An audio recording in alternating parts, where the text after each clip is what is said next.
back for episode 6, right? Episode 6. Episode 6, so we're finally making it a little bit, and we might be consistent.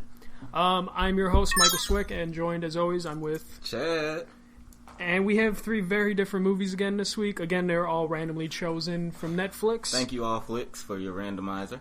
Yeah, that's not always broken. Yeah, true. Yeah, and the 3 movies we are going to discuss and review and spoil today are Seven Chinese Brothers, Mr. Peabody and Sherman, and Once Upon a Time in Shanghai. Yes. And as you can tell from those titles, 3 very different movies. Very different. And actually, hearing Seven Chinese Brothers and Once Upon a Time in Shanghai, you might think they're pretty similar, but you'd be way off based. Yeah, they're not what you think they are. Not or at least all. the early Seven Chinese Brothers, which is going to be our first movie. Yes. That we're going to discuss. So and, you want me to read this? Or? Yeah, do the description. Excuse me, folks. Horrible movie guy voice coming. An apathetic slacker, sponging off his grandmother's drifts in... Oh, sorry. An apathetic slacker, sponging off his grandmother, drifts into another dead-end job, unaware that a monster crush is about to change his life. You literally sleep all day. You know, it's not good for you to get this much sleep. Open 'em.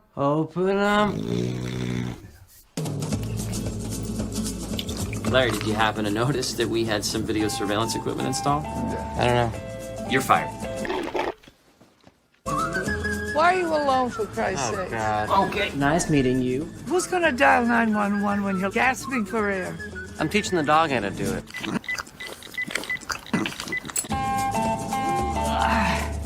I'm off in 20 if you want to go clubbing. This is my imitation of a person from the South hearing a story that they like. Tell me about last night. I went to Jim's last night. Shut up. But No. the door was locked. No. It's supposed to be surprise parties. No, shut up. So I checked my phone to see Shut if up, I was go late. away, go away. Did you key my car? Yeah, I did. Never a good idea, keying someone's car. I feel like this is a new low. That sign says now hiring. So listen, are you hiring? Yes. I'm gonna just need you to sign here. All right. This pen doesn't work. Has anyone ever gotten fired on the first day? You'll be running this place in no time, Lawrence. 1 second, my stocks are crashing. You know how to do this by now, right, Larry? I think so. Oh boy. Usually I don't like my work. I tend not to, but I like my boss, so that makes it a place that I look forward to going to, which I've never had before, really. Like, what's this? Wait. That's fat kid getting out of a pool. I'm gonna try to be a good or better person. Are you awake? I'm sorry I'm critical. I'm too critical. I'm hard on you. Did you know that if you're high-fiving somebody, if you look at their elbows, you will never miss with your hand? Focus on my elbow. What?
That's what that movie was about? Apparently, yeah. Oh, okay. The reason you asked that is because this is kind of like a movie about nothing. This is like a Seinfeld type thing. Ooh, I hate Seinfeld, so... That was the show about nothing. This movie is just kind of about nothing. This is about, like, the dude's life. It's kind of an abnormal like a life. week in his life. Yeah. Of some just, like, broke dude. Yeah, so the movie stars Jason Schwartzman, who, if you remember previously, he was the big dick guy Big dick guy from the Overnight. Oh, man, so funny. Oh, yeah, so basically the movie starts off with him getting fired from a job for stealing $5. He took $5 from a $10 tip. And they fired him. He was like, no, I didn't, that wasn't me, I didn't do it. He's like, you realize we have video, right? I was like, I don't know what you're talking about. He was like, you're fired. Jason Schwartzman pretty much plays the most chilled slacker. Yeah. Like, he just doesn't give a fuck about anything. It kind of makes him like a hero to me, of just like, he just doesn't care. He's a hero, but at the same time, like, damn, dude, I don't ever want to walk in your shoes. Yeah, so basically we just kind of follow this guy through his life, like you said, for maybe like a week, probably a couple like a weeks. week, 2 weeks, maybe, yeah. His grandma's great. Yeah, so he basically gets fired from the job, and then keys the. I don't even know what that dude was. Was he just like security or? He looked like a waiter. Maybe he's like a waiter, but he's buff. So the dude, the waiter, there's like a buff waiter he steals the money from, and he ends up keying that guy's car. Yeah. And then he goes to see his grandmother with some liquor, because apparently she's an alcoholic. He stole the liquor. She wasn't even supposed to have a liquor at first. He's like, no, this is my cup. And she sipped it like, ooh, tequila.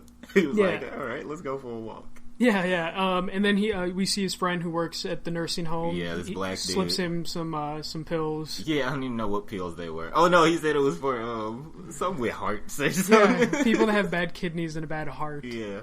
But so we get introduced to the grandmother, and yes. And this movie is very Napoleon Dynamite like in the sense where each character is so just plain and just. This is a movie about, like, real people. Yeah, exactly. Yeah. Real relationships, real people. Jason Schwartzman is a tad exaggerated a bit, but you know there are people like that at somewhere. He's that annoying guy that is funny, but plays into it too much. Like, he almost seems like he has, like, ADHD. Yeah. Where he's just constantly doing these random bits. He has to keep himself doing something, but nothing really productive. Yeah, nothing productive, and he tries to keep things as light as he possibly can. Yeah. So, like, when we break this movie down, like, scene by scene, it's one of those ones where it's kind of difficult because it's this dude just, like, living his life. Just living. Like, he gets a new job. I don't even know really how he got it. He just walked in to get his car fixed. He had to take his, I think his grandmother's car to get fixed. Okay. I believe. No, it was his, because his is the shitty Oh, no, one. Norwood. The black nurse. Remember he said, he's like, you got to do this for me. Probably for the drugs. Yeah, after he gave him the drugs, like right before he was about to leave from his grandmother, Norwood's like, you got to do this, and then he gave him instructions. Okay. So, Jason Schwartzman, he's named Larry. Larry, yeah. Larry takes the car to a lube shop. Yeah, like some cheap, shitty lube shop. Some Jiffy Lube knockoff. Yeah. Iffy lube. Yeah, and he sees that they're hiring, and he just got fired, so he applies for the job. Which I would never go about it the way he did. He went with it like a boss, though. Like, he was just fucking around, like flirting I think the fact with that he literally gave zero fucks was why it worked for him. Flirting with the manager there. Yep. This being kind of hilarious, but also like annoying. Like if he was that dude in front of you, you would have been like, "Bro, get out of here." But in movie form, you're like, "All right." In real life, I would want nothing to do with this character. No, yeah, he can stay away from me. But as a movie character, he's delightful. Yeah. So he ends up getting this job somehow. Yeah. No experience, nothing. Yeah, no experience doing anything. They start him off just vacuuming cars. Yeah. But the guy that is like, I guess, head inside the actual... Jimmy. Yeah, Jimmy. Jimmy. Yeah, his name was Jimmy. So Jimmy, he tells him it costs $20 a day. $20 a day to work there. And he said you get it by just stealing change out of the car. Yeah. Nickel here, and then he asked, there. like, what happens if I don't find enough change? And the dude just tells him ATM. Yeah, he's like, what do you think? He was like IOU, like ATM. Yeah. Which one of the, when I first did that, I didn't know if the dude was fucking with him. I knew he wasn't fucking around. Yeah, he was just, like, Jimmy is just that bully, that asshole. Bully, but he's a cool dude, kind of. Like, in the sense where you're like, he probably won't fuck around too much, but... So we see him run into his first bit of money trouble as he goes to the ATM to pull... Yeah. First he tries to pull out $60,000. $60,000, and that's just the type of person he is. He knew he didn't have it. Yeah, and then he tries to pull out 20 and he can't even do that. So he looks at his dog like, I'm broke. Yeah. Oh my god, can we talk about the dog? Yes, time out. We're talking about the dog. The dog is just like, what is it, like a pug? It's mix? like whatever those fat dogs that look like bulldogs are, but they aren't bulldogs. A pug. I think a pug. Okay. It is the it's the third character of this movie. Yeah. It's like it's like Jason Schwartzman, his grandmother, the dog, or the top three characters. Yeah. And then, like, if you're talking about important characters, it's Jason Schwartzman, Norwood, and the dog. and then the dog. Yeah. Either way, the dog is in third, possibly second. Man, that dog is okay. So this dog, he's already chunky. Like you could tell, you think this dog does nothing but eat, and first time you see him, he's eating. But then later on, you just find out this dog literally sleeps probably 20 to 22 hours a day. Yeah, and it seems like the dog is the only one that Larry can be open with. Yeah. Like, he's constantly having full conversations with the dog. The dog doesn't talk back. He's just mostly asleep. Tells him about his day and stuff. Yeah, and then he questions the dog so many times. He's like, Yeah. what do you do all day? Like, what's wrong with you? He's basically a cat lady except with a dog. Yeah. And a man. Yeah, but it's like the best dog. The grandma says, she's like, life is all about, what is it like, you want to fuck or you want to fight? Yeah. He's like, I don't really want to do either. Which is a very reasonable answer. Who has not felt like that? Of just like, I don't want to do anything. That's Like, a lot of energy right there, yeah, man. I just want to do nothing all day.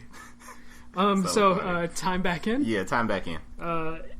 So he tries to pull money, finds out he's poor, Yeah. and then goes to his grandmother and asks her for money. $60,000. He's like, Yeah. well, I need about $60,000 to pay for all of my stuff, like probably rent and all that stuff. Yeah. And she says no, and she's well off, apparently. Yeah, apparently she's got bank. And she's just like, no, because it's not going to make you fulfilled. And then he's like, okay, fine, whatever. He's Not not even because it won't make you fulfilled. She just told him no. She's like, how would you feel if someone never showed up? That was the best until... line in the movie. Of just, I think I wrote it down. Of how would you like it when people only want to see you when they need money? And he's like, I like it because it meant I had money. Which was just so great. That was like my favorite line of the movie. I was like, well played, Larry. Well played. Yeah. I just keep laughing because I got the picture of dude punching him right there. Yeah. which we'll get to. Yeah. So then we see Jason Larry, go out with Norwood, the male nurse. Yeah, they go out for a drink. They go out for a drink. Their relationship is so dry. But Norwood's just like, you want to go out? You want to go clubbing? I was like, okay. And then they just go to a bar, and they're just sitting at a bar stool, and like Norwood's like super deadpan serious. Yeah. And then somehow they hook up with these two chicks. Well, because he had the great thing, because he's still wearing his scrubs from work, and he's just like, hey, Larry, yeah, he said he's do a the doctor. thing. Yeah, Larry, do the thing. And then Larry puts on a southern accent. Just, why not? Yeah. And is like, thank you, Mr. Norwood, for saving, or Dr. Norwood, for saving my... What would I ever do without you? Yeah, and then it attracted one woman who was with her friend, so then they ended up taking both girls back to Norwood's place. Yes, but as Larry said, he doesn't feel like fucking, so yeah. Once the girl that he ended up being with, they could hear the loud sex coming from Norwood. You don't hear moaning, but you hear that bed just pounding at a consistent rate, like a really consistent rate. Oh man! And she pulls the weirdest move. She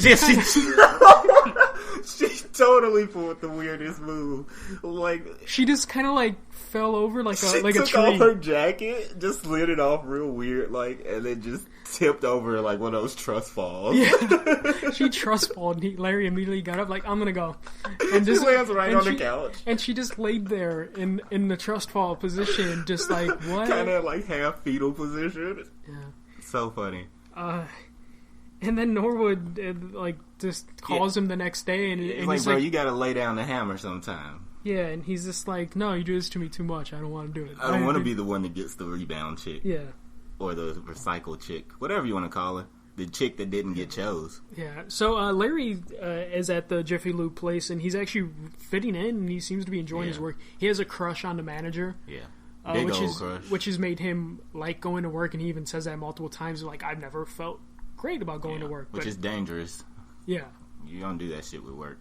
Yeah. Like, I enjoy seeing you, but you do not make work the reason that I want to be here. Especially if it's the manager. Yeah. That this can go bad places. While he's at work, though, his former employers get some payback on him. And it's the most mundane payback, because the guy just passive aggressively like getting payback. Yeah, they break into his house, which was unlocked, so it's not really that much of a break in. Oh, and he draws like a mustache on like one of his pictures. And then he wrote, "I'm fat," and it's a picture of the dog, I think. That's great. As the dog's is lying on the couch just doing nothing, and then I thought he peed on the floor, but he said it was just pee on the seat. Yeah, so the dude bro just pees like in the tub. Yeah, it was like in the tub. And this big buff motherfucker drives a Fiat. So they get their horrible mundane payback. They end up giving the dog breakfast sausages. Yeah, they fed the dog breakfast sausages, and then so they're sitting outside of his house, like, man, dude, he's taking forever to come home. We can't sit here forever. And you're thinking they're gonna confront him. As soon as he pulls up, they just leave the dog and pull off, like as if they were leaving a message. Yeah, I was so worried they were gonna kidnap the dog. I knew they weren't gonna kidnap the dog. But then Larry is just like talking to Norwood. He's just like, I don't even know what they did. Like they peed on the seat, but I pee on the seat. I can't tell if they did anything else. And then there's one scene where he's like drinking Listerine, and then he looks at the color of it. And it was just the tequila he stole from the restaurant. He like swishes his mouth and he spits it out. He looks. He's like, "Oh, never mind." He just stops. Because we didn't even know they did that. That was our first time seeing it. Yeah. So funny. Oh man, it was so great, and it was so.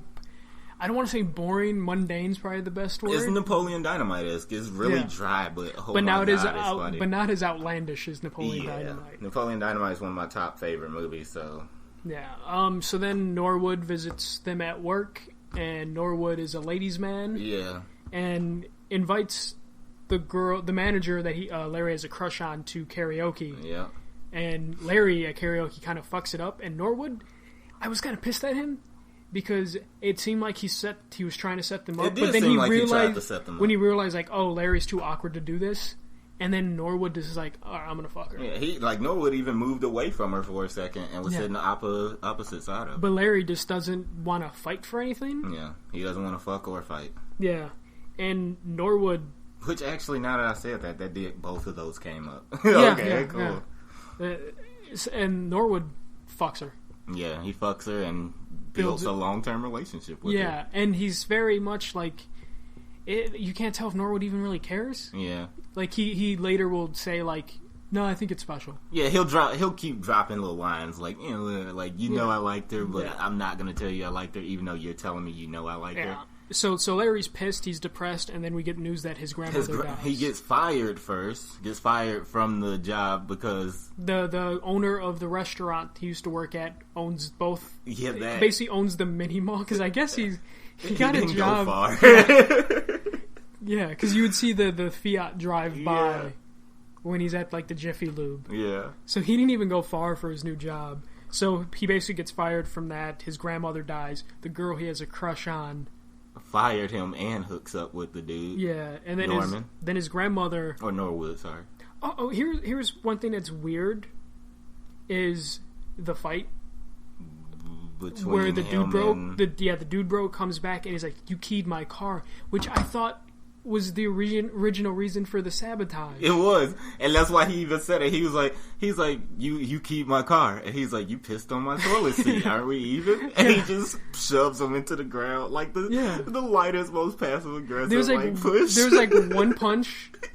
And then a push. No, a push, and then as soon as he stands up, he punches him and just turns around and walks away.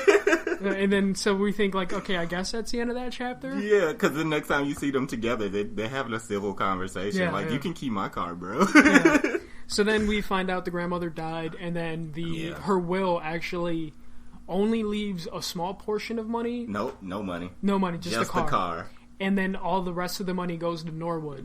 Which Norwood even protests and is like, But he tells him, he's like, I think it's, like, he wants to split it, but he tells him, like, this is probably more so for me than you. Yeah, he's like, Norwood feels guilty enough of just, like, I'm not giving you the money because, like, I think you deserve it. No, he doesn't say that outright, but it's like, I'm not giving you the money for you, I'm giving the money because I feel guilty. Yeah. Type of situation. I know your grandma gave it to me for a reason, but you were literally her only surviving relative and vice versa. Yeah. So then, so I think it drove him crazy where he doesn't know what happened to his apartment because then he throws everything out in his apartment. I was wondering why I thought he was going to move out or something. Or he thought maybe he was going to get money. Oh, yeah, that might have been what it was. He thought he was getting money and would move out, but then... Oh, yeah, because that's why he says it's a long story why I'm wearing this shirt. He had to dig back through the garbage. Yeah. So he basically like throws everything out and then just has the car, and then he has like he ditches his old car at a place, and then goes on a walk home, and he's just trying to hitchhike home. Yeah. And at nobody one point, will pick him up. At one point, he just throws his hat at a car, and then the car just stops. It stops and pulls over. And they have everything is so awkward and ridiculous in this movie, man. They have the most awkward fight. I don't even know how to explain that fight, man. Yeah, it's just like it's one of those full context things. Yeah. You just gotta watch it. It's an awkward fight, and they somehow become friends, and then they have it's a ride, bro. They just start talking. Because in that movie, he's that guy.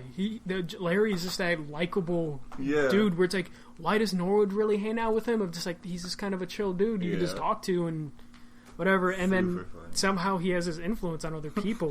One of the best lines from this argument, though, is like the guy that gets out the car.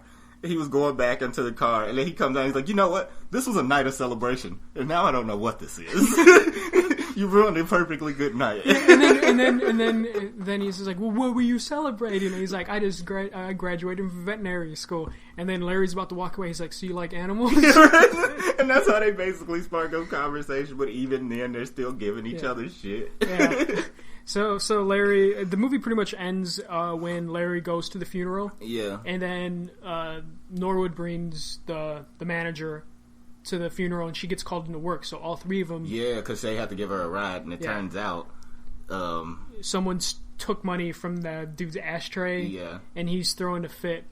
And so Larry just reveals the whole big ass. Because Norwood's telling Jimmy, like, "Hey, just calm down," and then. Oh yeah, Jimmy just punches Norwood, and it didn't hurt Norwood. Norwood was huge. Not huge, but he's a guy good sized dude. Norwood's probably like 6'4". He could play basketball at the Y. Yeah. Norwood's a big dude, and he just kind of smiled. Of just like, at first he was like, "Did this dude do that?" Yeah. And then Larry, just to cut the tension, kicks over all the stolen money that Jimmy's been hoarding. Yeah. And is just like. It's like a full barrel of it. Which is just one of those things I was thinking of. It's like, why did Jimmy never take that money? What was he building towards? It's almost full. Yeah. With pennies and everything. So then Larry gets his job back. Barely. He reveals he had torn up his work shirt, and he was real smooth about how he got it back. He went back to the job, and the chick that he had, I can't remember her name for some reason. I can't either. But he asked her, he was like, "I think I need a new work shirt." She's like, "Why do you think you're getting your job back?" And she gave him his job back. I'm like, okay, cool. Yeah. And he goes home, and the movie ends. He sits on the couch, and it's over. Yeah. I enjoyed it. Let me see what Netflix gave that. Yeah, me. So Netflix for me said it was going to be a 3. It gave a 2.5 for me. I'm going to agree with the 3 Netflix recommended. I'm with you on the 3. Yeah. It was a movie about nothing, but it was entertaining. It's an hour and 14-minute movie. Yeah, hour 14 is so easy. This is a breeze. Like, if you have an hour to kill, this is not a bad time to spend it. Yeah, and you definitely, the last 15 minutes of the movie are literally just him getting his job back. And there's sitting on the couch. I hope Jason Schwartzman keeps popping up on Every Movie Ever podcast. He could be a theme, dude. Cause, like, I'm going to hit him up. Like, I have seen so many of your movies because of my podcast, and I'm a fan, man. I'm a big old fan. Dude, he does good work. He kind of plays the same different variations of the character. Yeah, he plays a good role though. Which really, if you look at his role in Scott Pilgrim versus the World, it's kind of the same thing, except he had money as Gideon. Yeah, no, he kind of has a character and he plays different variations of it. Yeah, and it works out. And I'm not even sure it's typecasting with him. I'm pretty sure he just chooses to do this shit. At this point, I wouldn't be surprised if people were writing scripts for him and they think this is a Jason Schwartzman character, and then they go to him and he's just like, "Hey, that's a Jason Schwartzman character." Hey, dude, I totally enjoyed doing this movie. Would that be cool with you? Yeah. We actually wanted you to do this movie. Oh, sweet. All right, so that's a 3 and a 3. A 3 and a 3. I noticed real consistent. Like when we first started, we were a little different on the things, but I don't know if we're just like spending too much time with each other now, or our ratings our ratings are getting pretty similar. But also, I have to say, Netflix's recommendation 6 episodes in has been pretty solid. Like, I haven't differed too much from their scores. I hope they keep the Some star of them system. was like, why did you think I liked that? Like 1 or 2. Yeah, 1 or 2, but even then the score wasn't drastically different. Yeah. It was like maybe a star and a half off. Yeah, agreed. So...